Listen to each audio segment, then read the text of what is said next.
The underground room existed in permanent darkness, a place where the sun had never touched stone and never would.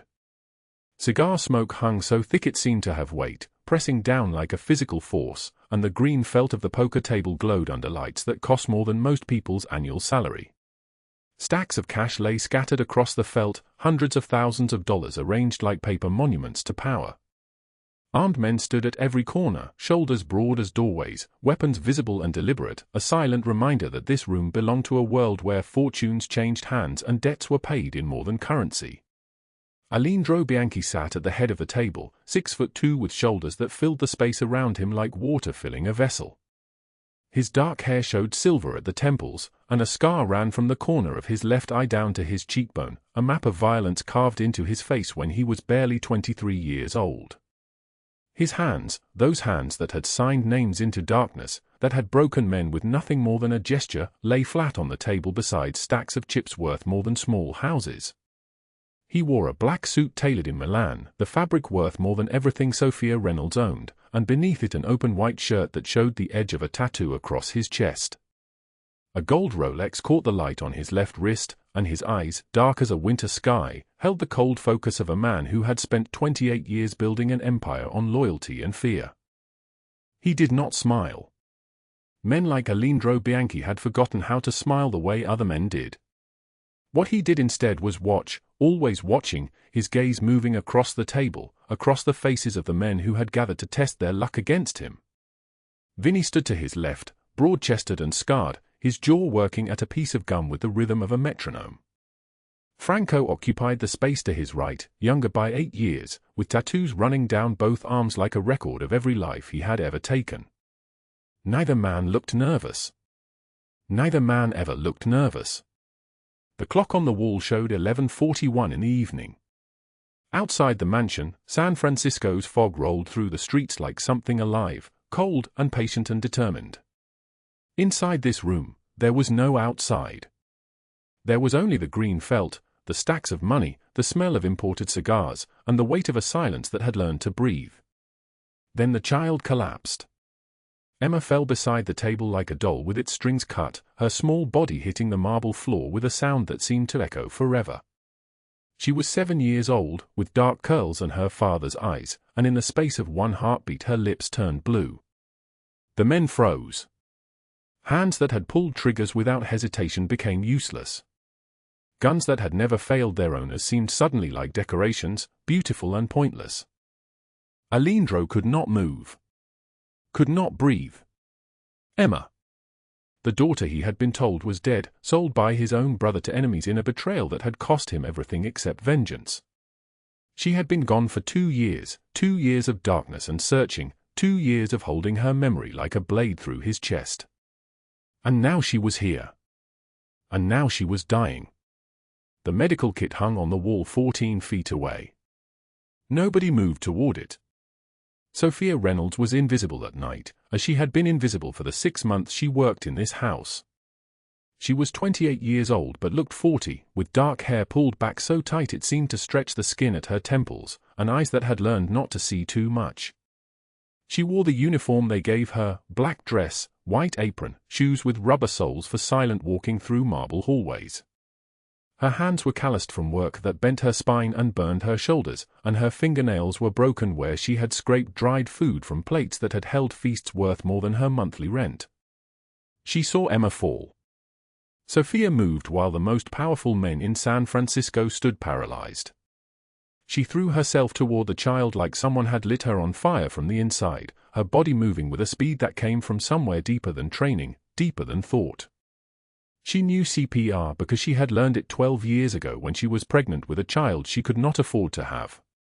She began compressions, her hand small against the girl's chest, and she screamed, actually screamed, for the medical kit, her voice cracking like breaking glass. Vinny moved first, then Franco, their paralysis shattered by the sound of a woman's desperation. The kit came down. Sofia's hands shook as she worked, as she tilted the child's head, as she breathed into a mouth that belonged to a stranger but felt, in that moment, like the only thing that mattered in the world. 30 compressions. 2 breaths. 30 compressions. 2 breaths.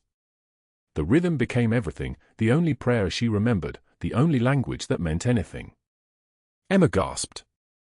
Her body convulsed, and her lungs pulled in air like she was being born, like she was learning for the first time what it meant to be alive. Her eyes opened. Her lips turned from blue to pink. Aleandro Bianchi, who had not wept since he was 7 years old, felt something break inside his chest. He stared at Sofia Reynolds, at the maid in the black and white uniform with her hair falling from its bun and her eyes fierce and certain. She was holding Emma's hand, whispering to the child that she was safe, that she was okay, that she was not alone. He saw her for the first time.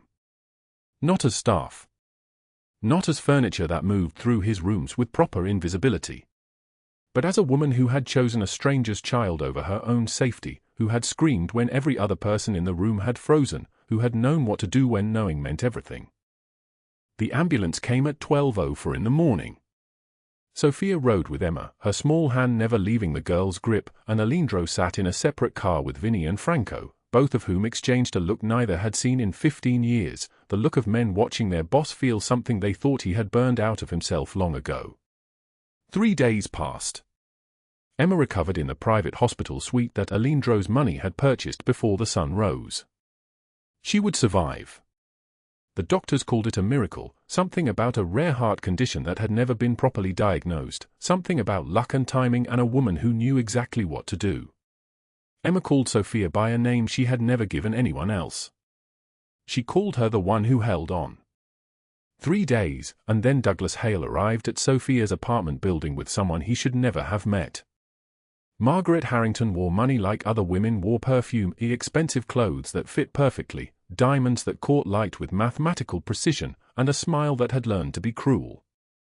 They climbed the stairs to Unit 3B, where Sofia had lived for 4 years on wages that barely covered rent, and Douglas knocked on the door like he owned everything behind it. Sofia opened the door, and in that moment, her entire world began to split at the seams. But what neither of them understood was that Aleandro Bianchi had already watched the security footage. He knew every time Douglas had stolen tips from her pockets. He knew every time Margaret had heard about the girl in the underground room, about the maid who had saved his daughter, about the invisible woman who had become visible. And he had already decided that some debts are not paid in money, but in justice, the kind that moves through the night like something alive, like something that cannot be stopped. The rain fell on San Francisco that night, cold and persistent, and somewhere in the fog, 15 men in black were preparing for a journey that would change everything. 6 months before the October night that would shatter everything, Sofia Reynolds sat on the edge of a mattress that had no frame, counting $78 in crumpled bills under a dying lamplight that buzzed like something wounded. The bills were $1 bills mostly, some 5s, a single 10 folded so many times it had split down the middle. She arranged them in piles on the mattress beside a white envelope that had arrived that morning, the kind of envelope that changes lives by destroying them. $35,000. That was the number printed in black ink on the foreclosure notice, the number that meant her studio apartment in the Tenderloin district, the only home she and her 7-year-old daughter Mia had ever owned together, would belong to the bank in 3 days. The apartment was 14 feet wide and 16 feet long. The kitchen was a hot plate and a miniature refrigerator that hummed at a frequency that never quite stopped. Mia slept in the corner on a mattress on the floor, surrounded by stuffed animals she had found at the Goodwill, her small body curled into itself like a question mark.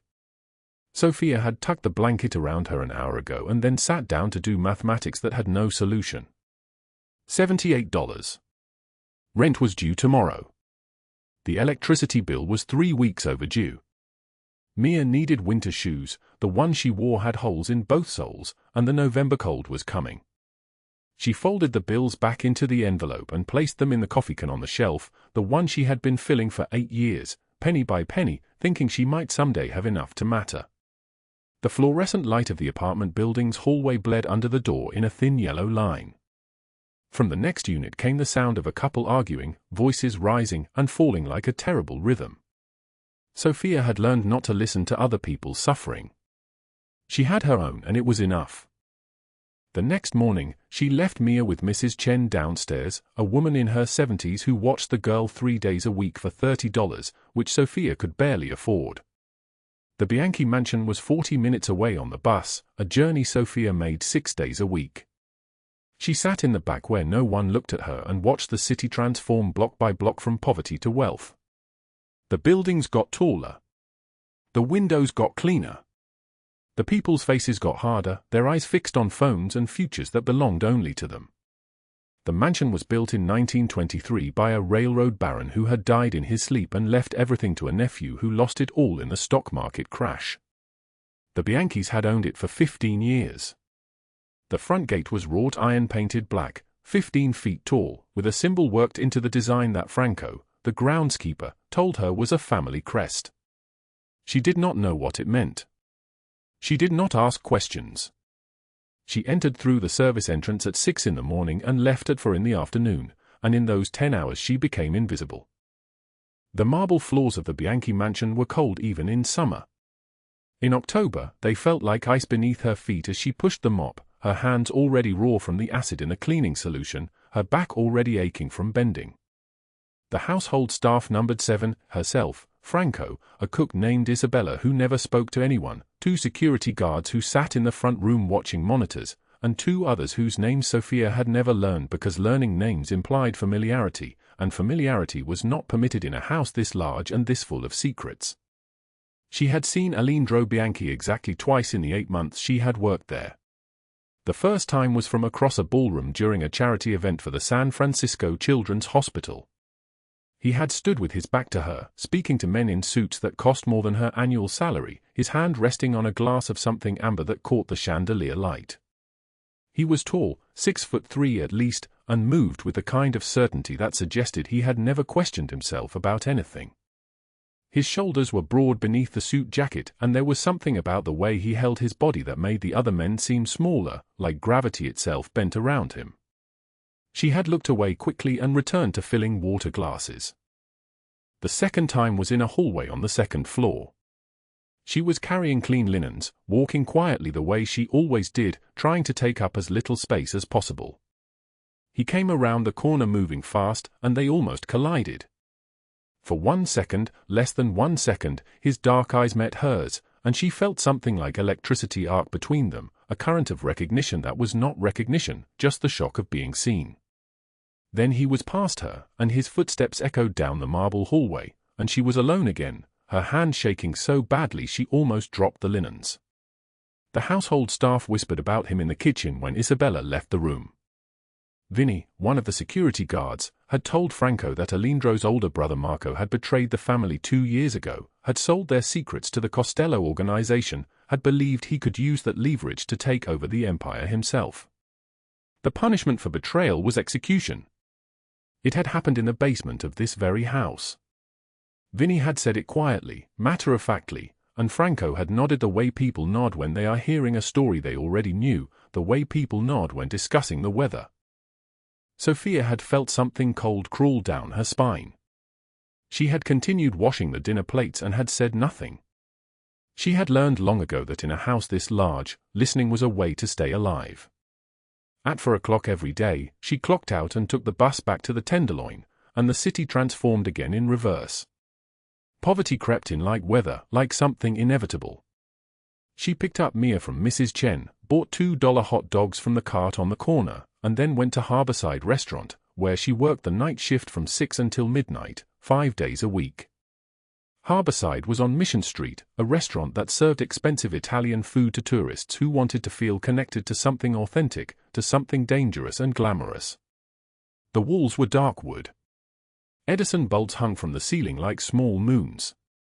The silverware was heavy. Sofia wore a black uniform and white apron, her dark hair tied back so tightly it gave her a headache, her feet aching in shoes that did not fit quite right. Douglas Hale was the restaurant manager. He was 47 years old and had never married, had never had anything in his life that he had not stolen or bought. He had thin lips and eyes that seemed perpetually angry, as if the world had done him an injustice he was still working to correct.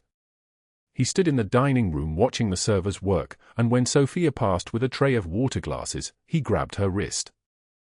"This table needs refills," he said. His grip was hard enough to hurt. "And your smile is too sad." Customers don't like sad waitresses. Smile. She smiled. The smile felt like a mask that did not fit her face. 3 times a week, he stole from her. She would finish her shift, and when she checked her pocket, money would be missing. $43 one week. $62 the next. He did it openly, with witnesses, because he knew she would not report him. Where would she go? Who would hire her? She had been fired from 2 jobs for being late because Mia had gotten sick. She had been fired from 1 job because she had asked for unpaid time off when her daughter had cried for an entire day and would not leave the bathroom. Sofia needed this job more than she needed justice. One Tuesday night in October, she asked him for her tips.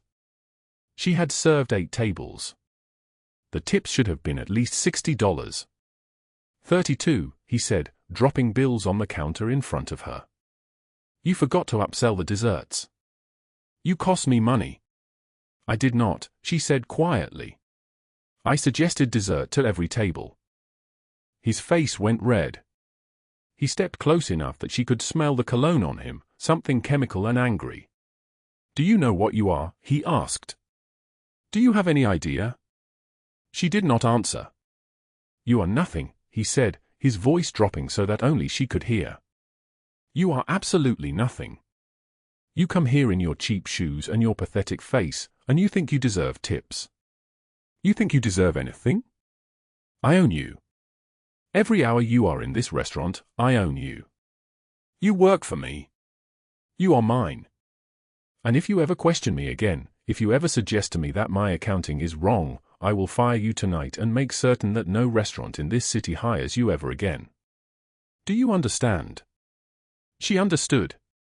She took the $32 and put them in her pocket with the other money that would never be enough.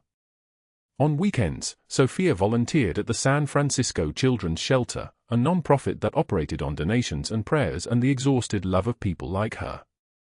She worked 6 hours without pay, bathing children, reading to them, sitting with the ones who could not sleep, holding the ones who woke screaming from nightmares.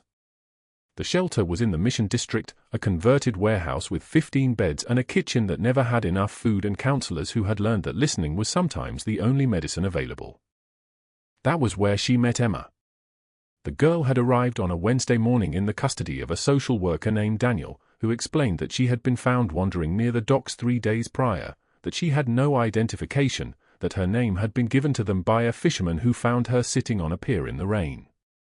Emma was 7 years old, or so the doctor estimated. She was thin in a way that suggested hunger, her dark eyes hollow in a way that suggested trauma. She would not speak. She would not eat anything except crackers and water. She had scars on her wrists and ankles from restraints, and when anyone approached her too quickly, she flinched. Sofia was assigned to her immediately because, as the shelter director said, you have a gift with the ones who have been hurt the worst. For the first 3 weeks, Sofia simply sat with Emma in the corner of the common room. She did not try to talk to her. She did not try to force her to eat or play or do anything at all. She simply sat beside her and sometimes read aloud from picture books, her voice quiet and steady as a heartbeat. Slowly, Emma began to relax around her. Slowly, the girl's eyes began to track Sofia's movements. Slowly, something that might have been trust began to build in the space between them. One Saturday afternoon, Emma was sitting beside Sofia on the small bed in the dormitory room when she finally spoke. Her voice was barely audible, thin as a thread, barely shaped into words at all. Will you leave? Emma asked. Everyone leaves. Sofia felt something break open inside her chest. She looked at this small, shattered child and saw herself at 7 years old, saw every loss she had ever endured, saw her own daughter Mia in Emma's eyes. I will not leave, Sofia said. I promise you I will not leave. Emma reached out and took her hand. The grip was so small, so fragile, Sofia was afraid to breathe too hard. Outside, the October rain began to fall on San Francisco, heavy and relentless, drumming against the windows like fingers demanding entry. The lights in the shelter hummed with a soft electric sound. And Sofia held the hand of a stranger's broken child and made a promise she did not know if she could keep.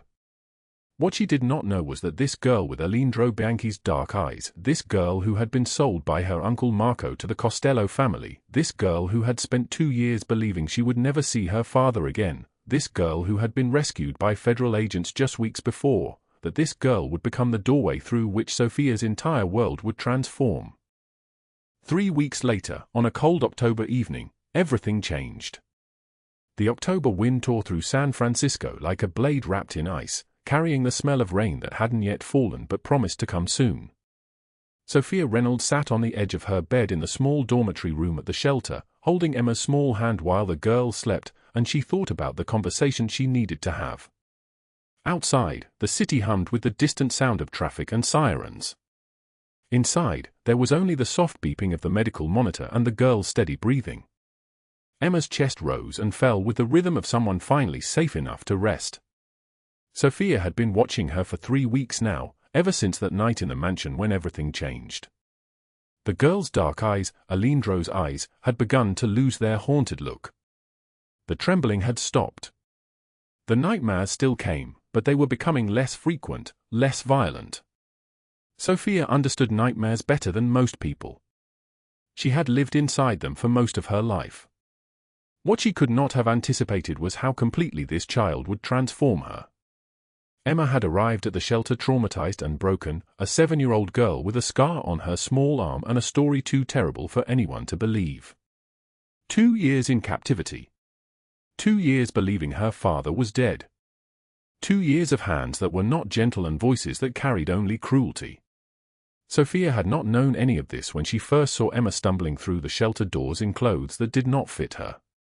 She had simply seen a child in need and moved toward her the way a person moves toward a drowning person, without thinking, without hesitation, without any calculation of cost. For 3 weeks, Sofia had done almost nothing. She did not force Emma to talk. She did not push her to heal. She simply sat beside her. Vinny knocked on the study door and entered without waiting for permission. He was a man in his 50s with grey threading through his dark hair and scars on his knuckles that told stories of 3 decades in the Bianchi organization. He had served Aleandro's father before him. He had seen empires rise and fall. He had never, in 15 years of working for Aleandro, seen the expression on his boss's face that he saw now. "The file you requested," Vinny said, placing another document on the mahogany desk.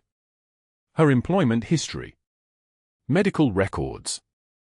Financial accounts." He paused. "She is drowning, sir. The foreclosure notice on her apartment is real. $35,000. 3 days to pay or lose everything." Aleandro looked up from the papers. His dark eyes were burning with something that Vinny could not quite name, something that moved like fire beneath the surface of his carefully controlled exterior. "What else?" Aleandro asked. "She has been at 3 jobs simultaneously for the past 6 months, Vinny continued. Night shift maid work here. Day shifts at Harborside restaurant where the manager Douglas Hale steals from her tips and blames her for broken dishes. Evening shifts at a hospital laundry facility starting at 11 p.m. Vinny's voice carried the weight of what he was saying. "She sleeps approximately 4 hours per night. She has not eaten a full meal in 2 weeks. And despite all of this, she spent 3 weeks caring for Emma at the shelter without knowing who the girl was. Without expecting anything in return." The sound of rain began then, tapping against the windows of the study like fingers demanding entry. Aleandro stood and walked to the window, looking out at the city below him. From this height, the suffering was invisible.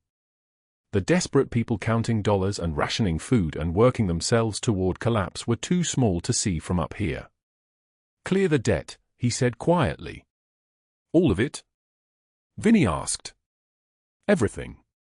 Medical bills, the foreclosure, every dollar she owes. Move it from the foundation account." Aleandro turned back from the window. "And find Douglas Hale. I want to know every crime he has committed. Every waitress he has stolen from. Every moment of cruelty he has inflicted on people with no power to resist him.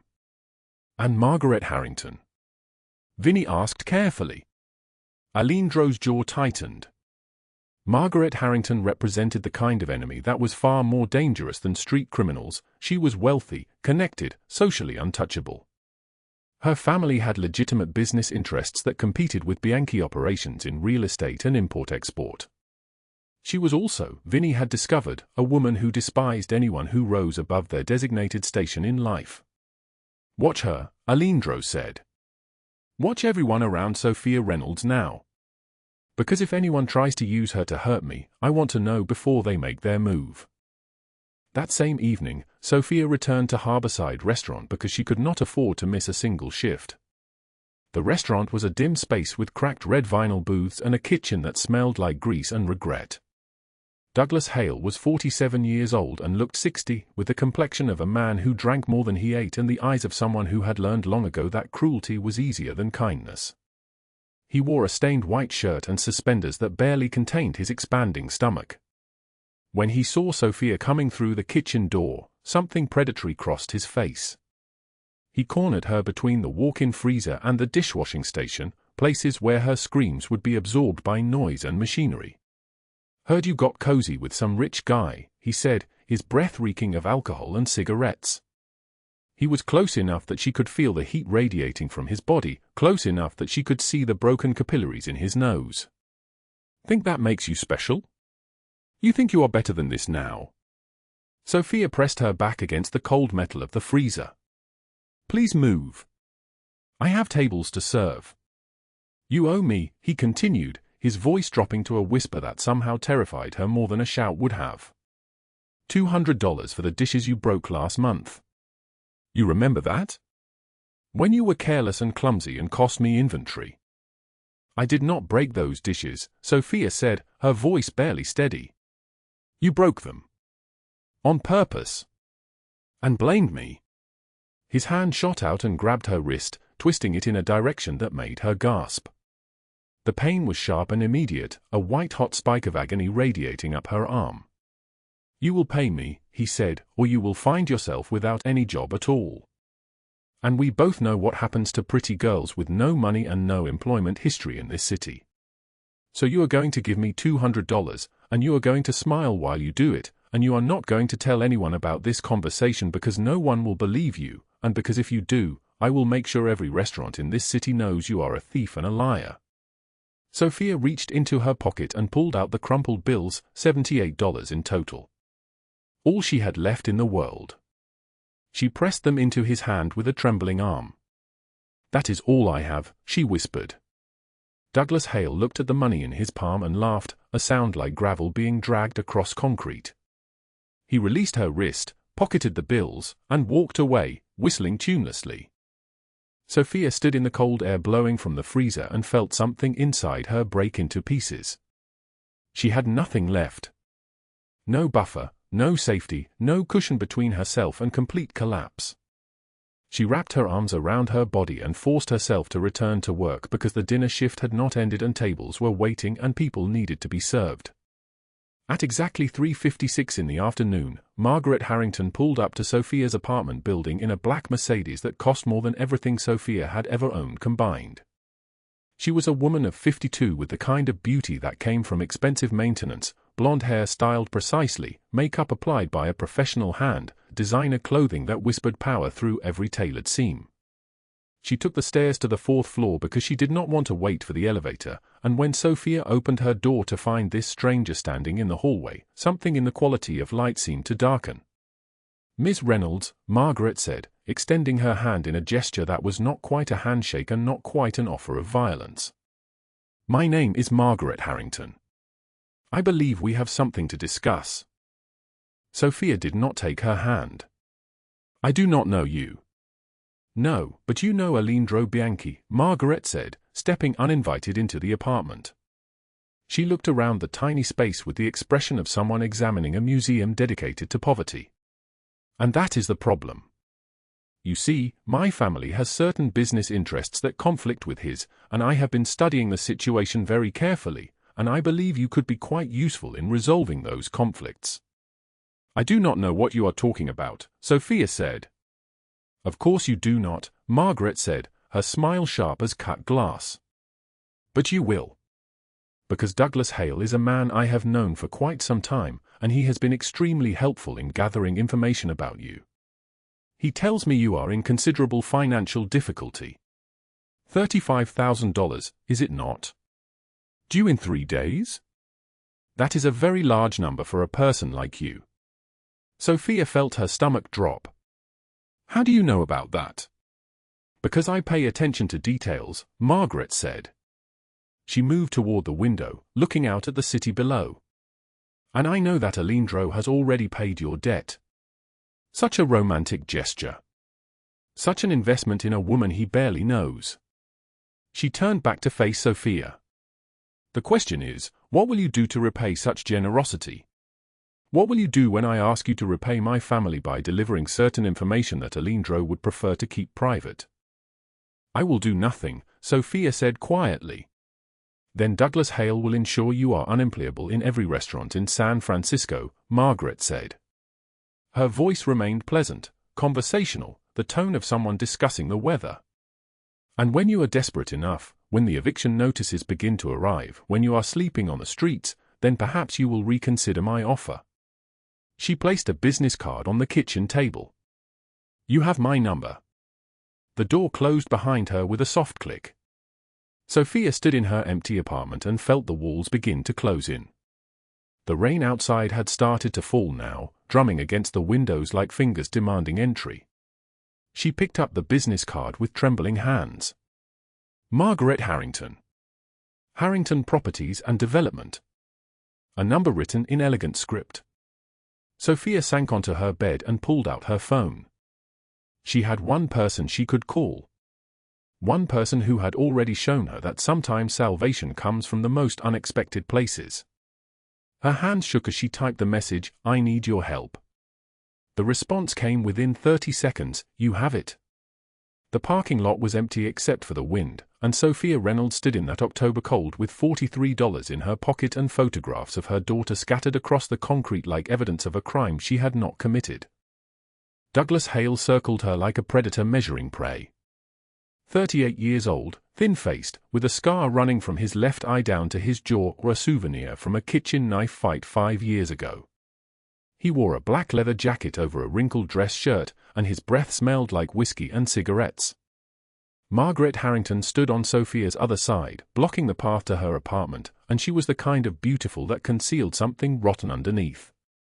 52 years old but ageless through surgery and money, with platinum blonde hair cut sharp as a blade, wearing a white cashmere coat that probably cost more than everything Sofia had ever owned combined. "Pick them up," Margaret said, gesturing to the photographs scattered across the ground. Her voice was smooth, like honey poured over broken glass. Sofia knelt and gathered the images with shaking hands. Her daughter Mia at school. Mia eating lunch in the cafeteria. Mia walking home. And Emma, the small girl with dark curls who had collapsed near the green felt tables, whose collapsed body Sofia had shielded with her own. The photographs were dated. Recent. They had been watching. 40 years I have been in San Francisco, Margaret continued, her heels clicking against the concrete as she walked in a slow circle around Sofia. 40 years of building something. And you or a maid, invisible in every room you enter, you have caught the attention of a man who could destroy everything I have built with a single phone call. I have not told him anything, Sofia whispered. Not yet, Margaret said. But you will. Because if you do not, Douglas here will ensure that your daughter understands what it means to trust the wrong people. Douglas grabbed Sofia's arm, and his grip was hard enough to cut off blood flow. The pain shot up her shoulder like fire. We know Aleandro cleared your debt. We know you have access to his inner world now. Security codes. Meeting schedules. Account information. Anything we ask for, you provide. And no one gets hurt. Sofia twisted away from him, but his grip tightened. If you touch my daughter, I will kill you myself. Douglas laughed, a sound like glass breaking. You? A waitress playing maid in a rich man's house? You have no power here, Sofia. No protection. No one who cares if you vanish. Margaret placed a business card on the hood of the black car behind them. Elegant lettering. A phone number in silver script. You have until midnight tomorrow to decide. Either you work with us, or accidents begin to happen. Terrible accidents.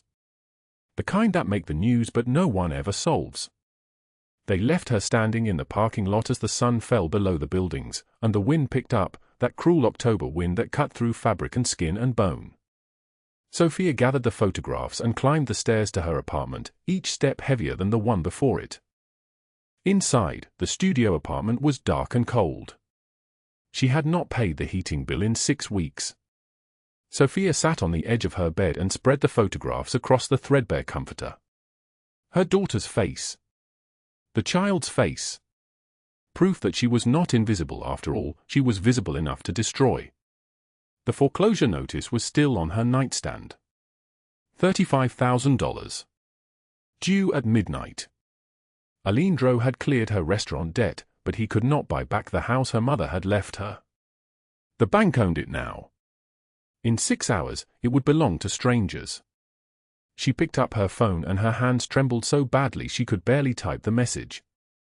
She had one person she could call. One person who had already shown her that salvation sometimes comes from the most unexpected places. The words came out in broken phrases. They have photographs.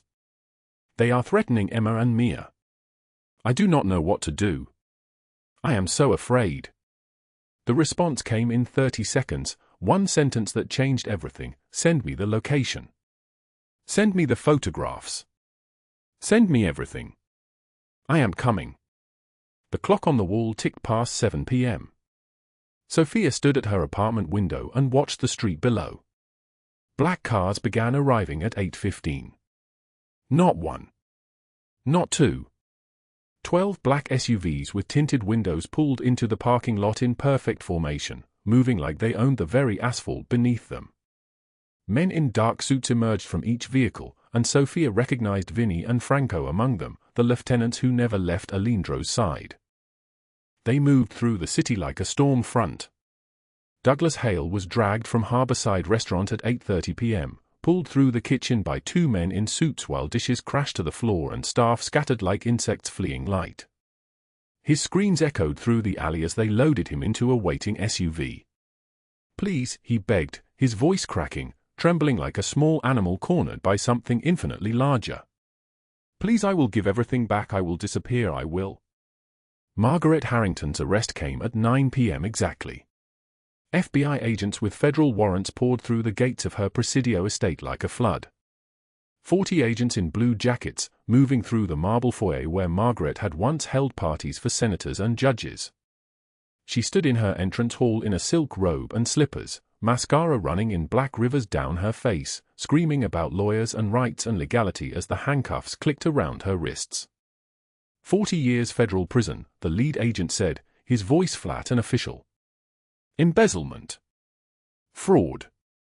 Conspiracy to commit extortion. Your accounts are frozen. Your assets seized. Your company is being dismantled as we speak. This is not legal. Margaret shrieked, her voice no longer smooth, no longer beautiful, just raw desperation. This is not justice, Aleandro Bianchi said from the doorway, and the word fell like a blade through the air, is rarely about legality. It is about balance. He stood in an Italian suit that cost more than Sofia's annual rent, his dark hair slicked back, his expression carved from stone. 46 years old and looking like a general surveying a battlefield. Behind him stood Vinny and Franco, their presence alone enough to silence Margaret's protests. Sofia watched from the passenger seat of a waiting car as Margaret was loaded into a federal van, her shrieks audible even through the closed windows. She watched as Douglas Hale was transferred to another vehicle, this one heading not to a police station but to the docks, where the Moretti family had been waiting with their own particular brand of justice for a man who had destroyed their operations. He is gone, Aleandro said, sliding into the driver's seat beside Sofia. His voice was quiet, measured, controlled. You will never see him again. You will never hear from him again. The photographs have been destroyed. The people who threatened your daughter have been neutralized. Sofia stared out at the city, the lights of San Francisco spreading out like fallen stars across the hills. She should have felt relief. Instead, she felt the weight of the world she had entered, a world where justice was delivered not by courts and judges but by men who moved like shadows and left no traces behind except for the absence of people who had been there before. "What have you done?" she whispered. Aleandro reached over and took her hand. His palm was warm against her cold skin. "What I should have done the moment they threatened you. What I should have done the moment I understood that your life was worth protecting. Sofia, you stood between my daughter and a bullet 3 days ago. You are not indebted to me. I am indebted to you." The car pulled away from the curb, and the city slipped past the windows like a dream. Rain began to fall on the windshield, drumming against the glass like something demanding entry, but inside the car there was only warmth and silence and the knowledge that some prices cannot be paid in money. Behind them, Margaret Harrington was being booked into federal custody. Ahead of them, Douglas Hale was disappearing into a darkness from which no one returned. And in this moment, suspended between justice and mercy, Sofia Reynolds finally understood that she was no longer invisible. She had become something far more dangerous. She had become worthy of protection. The study in the Bianchi mansion was vast and cold, all dark wood and leather, walls lined with books that no one had ever read. Rain drummed against the windows like something desperate trying to get in. Sofia sat in a chair that cost more than her entire apartment, her hands folded in her lap, trying not to shake. Aleandro moved to the mahogany bar, the kind of bar that belonged in old movies about powerful men, and poured 2 glasses of whiskey without asking if she wanted one. He handed her the glass and she took it, grateful for something to hold. "You did not have to do that," Sofia said quietly. Her voice sounded small in the enormous room. "Yes," Aleandro replied, settling into the chair across from her. "I did." He handed her a folder. Inside lay the foreclosure notice, the one that had haunted her for weeks, the one with the red stamp and the final deadline. Stamped across it in blue ink, paid in full. Her hands trembled as she lifted the papers. A bank statement followed, $35,000, deposited in an account bearing her name. Sofia Reynolds. A name that no longer belonged to a ghost moving through hallways. Below that, 3 employment termination letters, 1 for each of her jobs. The restaurant. The hotel. The catering company. And then a new contract, printed on paper that felt expensive, that felt like a future. Head of household staff, Bianchi Estate. A salary that made her eyes blur. "I do not want charity," Sofia said, and her voice broke on the word charity. "This is not charity," Aleandro said. His voice was deep and solid like an oath. "This is payment for saving my daughter's life. This is acknowledgement that you saw her when everyone else froze. When armed men stood there doing nothing, you moved. You chose a stranger's child over your own safety. Do you understand what that means? Do you understand what that makes you?" Sofia could not speak. She was thinking about the moment in the underground room, about Emma collapsing, about how her body had moved before her mind caught up. She was thinking about the choice that had seemed impossible but had taken no time at all. "This is payment," Aleandro continued, "for correcting a fundamental wrong. And this is," he paused, and when he spoke again his voice had changed, stripped of its power. "This is me being selfish enough to want you close. To want Emma to wake in the morning knowing you are still here. To want." He did not finish. He did not need to. Sofia looked at him for the first time since he had entered the room, and what she saw was not the feared Mafia boss, not the man whose name made entire operations shut down in seconds. She saw the father who had fallen to his knees when his daughter stopped breathing. She saw someone who understood the specific terror of losing everything that mattered. "You saved me on the worst night of my life," Sofia said quietly. "When Douglas came to my door with Margaret, when they threatened Emma, when I thought I had run out of time, you saved me. You saved her. You saved me on mine," Aleandro said. 3 days before that, when everyone else saw a maid, You were the only person in that room willing to die for a child who belonged to no one. I think that makes us even." The door opened and Emma stood in the threshold, small and sleepy in her pajamas, her dark hair tangled from sleep. She looked between them with the sudden clarity of children who sense when something important is happening. "Sofia?" 3 months later, winter rain drummed against the windows of the Bianchi mansion. Sofia walked through the hallways not as a maid but as something the staff could not quite name. Family came closest, though that word seemed too small. Emma held her hand as they moved from the breakfast room toward the library, where new books had been shelved daily since the underground poker room had been transformed into a sanctuary of stories. The foreclosure notice hung framed in Sofia's office, a reminder of $78 and how far one person could travel in 90 days. Vinny and Franco, the lieutenants who had once looked through Sofia as if she were glass, now nodded when she passed. Their eyes held respect that had been earned not through violence but through presence. Through staying. Through choosing to see someone when the rest of the world had rendered her invisible. Aleandro watched them sometimes from the doorway as Sofia read to Emma, her voice quiet and steady, building worlds out of words. His expression had softened over the weeks, shifting from granite to something almost human. In those moments, his men understood that their boss was not just powerful, he was transformed. He was loved, and he had allowed himself to be loved in return. The dry October cold had given way to winter rain and the promise of spring beyond. News outlets had stopped running stories about Douglas Hale and Margaret Harrington.